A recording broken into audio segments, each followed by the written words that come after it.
Iran ने America से जमीनी जंग के लिए शुरू किया वॉलंटियर्स भर्ती अभियान।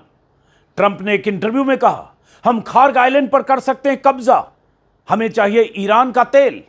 अमेरिका ने की जमीनी जंग की तैयारी। ईरान ने फिर कहा, जमीन पर उतरे तो मारे जाओगे। ईरान वॉर में हूती के कूदने के बाद तेल की कीमतों में जबरदस्त उछाल, दुनिया भर में बेचैनी। नमस्कार दोस्तों, इस वीडियो में ईरान वॉर से जुड़ी 4 बड़ी खबरों पर बात करेंगे। आखिर तक इस वीडियो को देखिए और समझिए कि जंग के मोर्चे पर चल क्या रहा है। दुनिया भर के सूचना तंत्र को खंगालने के बाद कुछ जरूरी जानकारियां आप तक पहुंचाने की कोशिश कर रहा हूं। सबसे पहले ईरान से आ रही बड़ी खबर की बात। एक बड़ी खबर ईरान से आ रही है। खबर यह कि ईरान ने अमेरिकी ग्राउंड ट्रूप से जमीनी लड़ाई के लिए बड़े पैमाने पर वॉलंटियर्स की भर्ती शुरू कर दी है।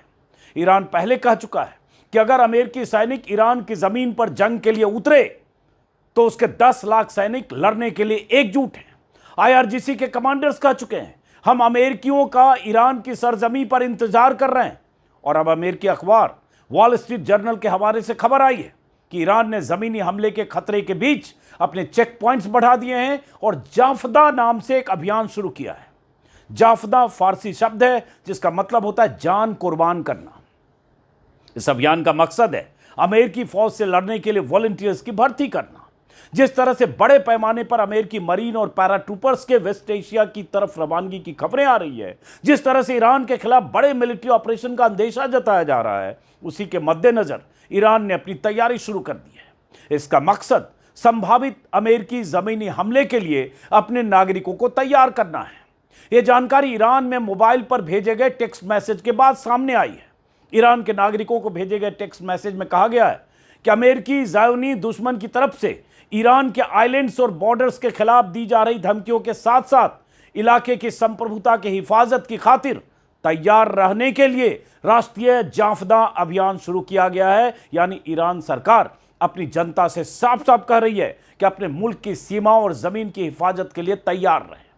WSJ की रिपोर्ट के मुताबिक ईरान को लग रहा है कि अमेरिका की जमीनी कार्रवाई का मुकाबला करने के लिए सिर्फ सैन्य बल ही नहीं बल्कि सिविलियन मोबिलाइजेशन भी जरूरी है। रिपोर्ट में बताया गया है कि इस्फहान और आसपास के इलाके में नकाब पहने सुरक्षा बल तैनात किए गए हैं, नए चेक पॉइंट्स बनाए गए हैं। इसका मतलब ईरान सरकार आंतरिक सुरक्षा भी कड़ी कर रही है। WSJ की रिपोर्ट से संकेत मिलता है कि ईरान सिर्फ सेना नहीं बल्कि जनता को भी बड़े जंग की तैयारी में शामिल होने की मुहिम चला रही है। यानी अमेरिकी धमकियों के सामने झुकने की बजाय ईरान वर्स्ट केस सिनेरियो की तैयारी कर रहा है। ऐसी तैयारियों का मतलब हर स्तर पर मुकाबले के लिए मुस्तैद रहना है। ईरान अमेरिका को यह भी संदेश देना चाहता है कि सिर्फ सेना ही नहीं, जनता भी हमारे साथ है। इसमें भी कोई शक नहीं कि आमने सामने की लड़ाई में वॉलंटियर्स कोई बड़ी भूमिका शायद ही निभा पाए, लेकिन इसका मकसद अमेरिका को यह जताना भी है कि जिस रिजीम चेंज करने की बात ट्रंप कर रहे हैं और जिस रिजीम चेंज करने के लिए ट्रंप ने हमले किए, उसी रिजीम के साथ ईरान के लोग अब पूरी मजबूती से खड़े हो गए हैं। दूसरी खबर है ब्रिटिश अखबार के हवाले से। ब्रिटिश अखबार फाइनेंशियल टाइम्स के साथ एक इंटरव्यू में ट्रंप ने ईरान के तेल पर कब्जे के अपने मंसूबे का खुले तौर पर इजहार किया है। और यही बात दुनिया भर के एक्सपर्ट जंग के पहले से कह रहे हैं कि ट्रंप ईरान पर हमले की चाहे जितनी वजह बताएं, लेकिन एक बड़ी वजह यह भी है कि ईरान के तेल भंडार पर ट्रंप की नजर है। ट्रंप ने अब खुद ही कबूल कर लिया है। ट्रंप ने फाइनेंशियल टाइम्स से बातचीत में कहा कि उनकी पहली पसंद यह होगी कि हम ईरान का तेल ले लें। ट्रंप ने अपने संभावित कदम की तुलना वेनेजुएला से की, जहां अमेरिका जनवरी में वहां के राष्ट्रपति निकोलस मादुरो को पकड़ने के बाद तेल उद्योग पर अनिश्चित काल तक कंट्रोल करना चाहता है। अब इसी से समझिए कि अचानक ईरान पर बमबारी करके वहां के सुप्रीम लीडर समेत तमाम लीडर्स और कमांडर्स को मौत के घाट उतार चुका अमेरिका आखिर चाहता क्या है? जंग के पीछे उसका मकसद क्या है? ट्रंप ने फाइनेंशियल टाइम्स के साथ इंटरव्यू में कहा कि वह स्ट्रेटेजिक खार्ग आइलैंड पर कब्जा करना चाहते हैं, जबकि ईरान के साथ बातचीत अभी जारी है। ट्रंप ने कहा, सच कहूं तो मेरी सबसे पसंदीदा चीज है कि हम ईरान का तेल ले लें, लेकिन अमेरिका में कुछ मूर्ख लोग कहते हैं आप ऐसा क्यों कर रहे हैं? लेकिन वो मूर्ख लोग हैं, मतलब जो लोग ट्रंप के मंसूबों के खिलाफ बोल रहे हैं वो उनके मुताबिक मूर्ख है, स्टूपिड है। सवाल तो उनसे यह भी पूछा जाना चाहिए था कि अमेरिका के 50 राज्यों में जो लाखों अमेरिकी नागरिक सड़कों पर उतरे और नो किंग्स नो ट्रंप के नारे लगा रहे थे, ट्रंप का इस्तीफा मांग रहे थे, क्या वो 80-90 लाख लोग स्टूपिड थे? उनके वाशिंगटन डीसी मुख्यालय के पास लाखों की जो भीड़ ट्रंप मस्ट गो के नारे लगा रही थी, क्या वो सब स्टूपिड थे? हालांकि व्हाइट हाउस इन प्रदर्शनों के बाद यह कह चुका है कि इससे ट्रंप की सेहत पर कोई फर्क नहीं पड़ता। वैसे भी जब अमेरिका जैसे ताकतवर देश का राष्ट्रपति अपनी सनक के घोड़े पर सवार होकर जंग के मैदान की तरफ दौड़ने पर आमादा हो, तो उसे कौन रोक सकता है? अंजाम चाहे जो भी हो। ट्रंप ने कहा, हो सकता है हम खार्ग आइलैंड ले लें, हो सकता है ना लें। ऐसे बोल रहे हैं जैसे बपौती है, जो मर्जी करें। उन्होंने कहा, हमारे पास बहुत सारे विकल्प हैं। ट्रंप ने फाइनेंशियल टाइम्स से कहा कि इसका मतलब यह भी होगा कि हमें वहां लंबे समय तक या कुछ समय तक रहना होगा। जब उनसे पूछा गया खार्ग आइलैंड पर ईरानी डिफेंस के बारे में, तो उन्होंने कहा, मुझे नहीं लगता कि उनके पास कोई डिफेंस है, हम इसे बहुत आसानी से ले सकते हैं। मतलब ट्रंप को लग रहा है कि खार्ग आइलैंड कोई लॉलीपॉप है। उन्होंने तय किया, कुछ हजार मरीन और पैराट्रूपर्स भेजे और कब्जा कर लिया। और इस बीच खबरें यह आ रही है कि अमेरिकी रक्षा विभाग ने वेस्ट एशिया में 10,000 ऐसे सैनिकों की तैनाती का आदेश दिया है जिन्हें जमीन पर कब्जा करने और उसे बनाए रखने के लिए ट्रेंड किया गया है। करीब 3500 अमेरिकी फौजी शुक्रवार को रीजन में पहुंच चुके हैं, जिनमें करीब 2200 मरीन शामिल हैं। 2200 मरीन कहा जा रहा है रास्ते में है, जबकि 82वीं एयरबोर्न डिवीजन के हजारों सैनिकों को भेजने का भी आदेश दे दिया गया है। अमेरिकी युद्धपोत यूएसएस त्रिपोली खाड़ी पहुंच चुका है, बाकी कई और युद्धपोत जल्द ही पहुंचने वाले हैं। इस हिसाब से देखें तो वेस्ट एशिया में तैनात अमेरिकी सैनिकों की तादाद 50,000 से ज्यादा हो चुकी है। अमेरिका की इन तैयारियों को देखकर अनुमान लगाया जा रहा है कि ट्रंप के अल्टीमेटम की मियाद खत्म होने तक अगर ईरान ने स्ट्रेट ऑफ हॉर्मुज खोलने और सीज फायर पर सहमति नहीं जताई, तो अमेरिका अपने मरीन्स और पैराट्रूपर्स को खार्ग आइलैंड पर उतार सकता है। लिमिटेड स्ट्राइक करके ईरान की घेराबंदी कर सकता है, ईरान को स्ट्रेट ऑफ हॉर्मुज खोलने के लिए मजबूर कर सकता है। लेकिन क्या इतना आसान है? इसका जवाब अगर समझना चाहते हैं तो YouTube पर मेरे इन वीडियो में इस पर विस्तार से बात की गई है, इसलिए मैं इस बार इसमें विस्तार में नहीं जा रहा हूं। खार्ग आइलैंड और स्ट्रेट ऑफ हॉर्मुज की भौगोलिक स्थिति और ईरान के स्ट्रेटेजिक सुप्रीमेसी को समझने के लिए आप मेरे इन 2 वीडियोज को जरूर देखें। ट्रंप ने फाइनेंशियल टाइम्स के इस इंटरव्यू में यह भी कहा कि हमारे पास अभी लगभग 3000 टारगेट बचे हैं, हम 13,000 टारगेट्स पर बमबारी कर चुके हैं और कुछ हजार बाकी है। एक समझौता जल्दी हो सकता है। जंग शुरू होने के बाद से बीते 30 दिनों में ट्रंप कम से कम 100 बार ऐसे बयान दे चुके हैं जो उनकी ही बातों को कंट्राडिक्ट करता है। ट्रंप 20 दिन पहले कह चुके हैं कि ईरान में अब कोई टारगेट नहीं बचा, ईरान की पूरी नेवी, पूरी वायुसेना, पूरी ताकत खत्म हो चुकी है। यह बयान ट्रंप दर्जनों बार दोहरा चुके हैं और ईरान है कि हर रोज मिसाइलें और ड्रोन दागकर अमेरिका को नाको चने चबा रहा है। अभी 2 दिन पहले ही ईरान ने अपनी मिसाइलें और ड्रोन दागकर सऊदी के प्रिंस सुल्तान एयरबेस पर खड़े 3 या 4 अमेरिकी सैन्य विमानों के परखच्चे उड़ा दिए। इन विमानों में airborne warning and control system से लैस E-3G एवैक्स विमान भी था, जो वेस्ट एशिया में अमेरिकी मिलिट्री ऑपरेशन के लिए आंख, दिमाग और कंट्रोल रूम का काम कर रहा था। मतलब वो विमान जो तय करता था टारगेट, जो F-35 जैसे फाइटर प्लेन को भी यह बताता था, निर्देशित करता था कब कहां अटैक करना है और कब कहां किधर से आने वाली मिसाइलों से बचना है। 300-400 किलोमीटर दूर उसकी नजर होती थी। वो विमान ध्वस्त हो गया। तस्वीरें स्क्रीन पर देख रहे हैं। कल भी मैंने वीडियो में विस्तार से उस विमान के बारे में बताया था, आप चाहें तो वो वीडियो भी देख सकते हैं। कहा जा रहा है ईरानी हमले में तबाह हुए इस विमान की कीमत 7 से 10,000 करोड़ है।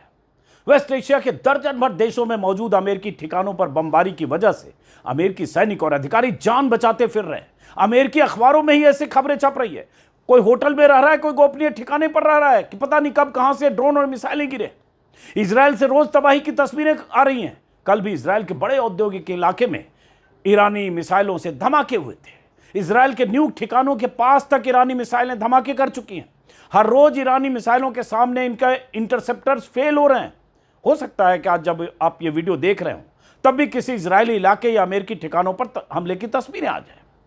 तो सवाल यह उठता है कि अगर ईरान की मिलिट्री ताकत खत्म ही हो गई है तो ये बम, बारूद, मिसाइल और ड्रोन कौन भेज रहा है? जाहिर है ईरान बहुत तबाह और बर्बाद होकर भी अमेरिका इजराइल के लिए बहुत बड़ी चुनौती बना हुआ है। ट्रंप ने आज भी कई तरह के बयान दिए हैं। सोशल मीडिया पोस्ट पर लिखा, ईरान में बड़ा दिन, हमारी मिलिट्री ने कई ठिकानों को तबाह कर दिया, हमारी सेना दुनिया की सबसे घातक सेना है। दूसरे बयान में कहा, अपने एयरफोर्स वन प्लेन में कि मुझे ईरान से डील होती दिख रही है, ये जल्द हो सकती है। ट्रंप ने यहां तक कह दिया कि ईरान ने उनके 15 पॉइंट्स प्लान का जवाब दे दिया है, वो डील को लेकर सीरियस है। जरा सुनिए क्या कहा। Sir, could you foresee a deal in Iran this upcoming week? I do see a deal in Iran, yeah. Mr. President, Could be soon. You had offered a 15-point plan to Iran. Did they ever come back? Yeah, they came back on the 15-point plan. They gave us most of the points. Why wouldn't they? You make it sound like they've made some concessions. Can you identify those? Well, they're agreeing with us on the plan. I mean, we asked for 15 things, and for the most part, we're going to be asking for a couple of other things. And just to prove that they're serious, they gave us all these votes. When I talked about 4 days ago a present, I said they gave me a present, but I didn't think I was at liberty to say what it was. What it was 8 plus 2. It's 10 massive boatloads of oil. And today they gave us another present. They gave us 20 boatloads of oil. That starts being shipped tomorrow. We're having very good meetings. अब इस आदमी के बारे में क्या ही कहा जाए। एक तरफ यह शख्स कह रहा है कि हम ईरान से डील करने के फाइनल स्टेज में हैं, दूसरी तरफ कह रहा है कि हम खार्क पर कब्जे की सोच रहे हैं, तीसरी तरफ कह रहा है कि हमने आज भी ईरान पर जबरदस्त हमला किया है। लेकिन कभी यह मानने को तैयार नहीं है कि ईरान अमेरिका और इजराइल की ज्वाइंट मिलिट्री पावर के सामने कमजोर होकर भी इनके पसीने छुड़ा रहा है, इनकी शर्तों को रद्दी में डालकर अपनी शर्तों की लिस्ट भेज रहा है। खैर, जंग में इस तरह की पोस्टरिंग होती रहती है। अब देखना है कि इनके अल्टीमेटम की मियाद खत्म होने के बाद क्या सूरत बनती है। कहा जा रहा है पाकिस्तान में जो कल बैठक हुई सऊदी, तुर्की और इजिप्ट के विदेश मंत्रियों की, उसमें कोई खास नतीजा उसमें से नहीं निकला है। अब एक बड़ी खबर अंतर्राष्ट्रीय तेल बाजार से है। यमन के हूती विद्रोहियों के सीधे जंग में कूद पड़ने के ऐलान के बाद तेल की कीमतों में आग लगने के आसार दिख रहे हैं। हूती के हथियारबंद दस्तों ने युद्ध शुरू होने के बाद पहली बार इजराइल पर हमले किए, जिससे रेड सी के शिपिंग रूट्स पर खतरा बढ़ गया है। स्ट्रेट ऑफ हॉर्मुज पर ईरान की नाकेबंदी की वजह से पहले ही कच्चे तेल की कीमतें तेजी से बढ़ने लगी थी। अब नया संकट हूती के सीधे तौर पर इस जंग में शामिल होने के बाद हुआ है। आज ब्रेंट क्रूड की कीमत $115 प्रति बैरल के ऊपर निकल गई, यानी 3 से 4% की बढ़ोतरी हो गई। अगर इस महीने के ही उछाल को देखें तो ब्रेंट क्रूड की कीमतों में लगभग 60% का इजाफा हो चुका है। कहा जा रहा है कि यह 1990 के गल्फ वॉर से भी ज्यादा उछाल है। इसकी बड़ी वजह कॉन्फ्लिक्ट एक्सपेंशन यानी जंग के फैलने की आशंका है। पहले जंग ईरान, यूएस, इजराइल तक सीमित थी। अब हूती के शामिल होने के बाद यह मल्टी फ्रंट वार हो गई है। बाजार को डर है कि अगर जंग लंबी खिंची तो सप्लाई पर बड़ा खतरा हो सकता है।